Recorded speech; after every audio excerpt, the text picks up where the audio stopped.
যেমন বিবাহ বহির্ভূত কোনো সম্পর্ক যদি কোনো একটা ছেলে জড়ায়, যেটা ধরুন পরকীয়া, তো সেটা যদি করে তাহলে হয় কি, আমরা সমস্ত দায় দোষ অপরাধ সামাজিক ভাবে, ধর্মীয় ভাবে, আইনগত ভাবে সবকিছুই ছেলেদেরকে আমরা দিয়ে দিই, ছেলে অপরাধী হয়ে যায়। তো আমার একটা প্রশ্ন হচ্ছে যে একটা সম্পর্কে আপনার শুধু কি একাই একজন ছেলেই কি অপরাধী শুধু? এখানে মেয়েদের কোনো আবেগ, প্রেম, সদিচ্ছা এগুলা কি গেদারা করে না? মানে ওরা কি দোষী না?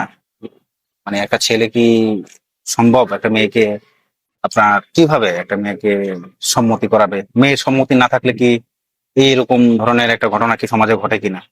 তো আমার মনে হয় যে আইনগত ভাবে হোক, ধর্মীয় ভাবে হোক, সামাজিক ভাবে হোক, আহ অপরাধীকে সমানভাবে দেখতে হবে। এক হাতে কখনো কোনোদিন তালি বাজে না, এটা ভাবা ভাবা উচিত বলে মনে করি।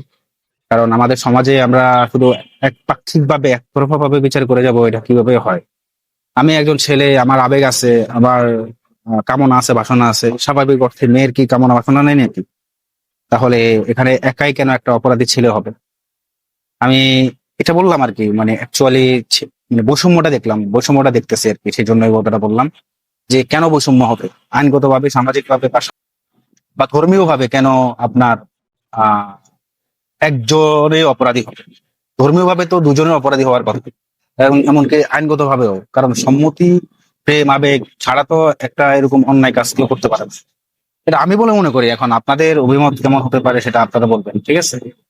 বাট এতটুকুই যে আসলে একপাক্ষিক ভাবে, একতরফা ভাবে কাউকে দোষ চাপিয়ে দেওয়া বলে মনে করি না, বেশিরভাগ ছেলেদের ক্ষেত্রে।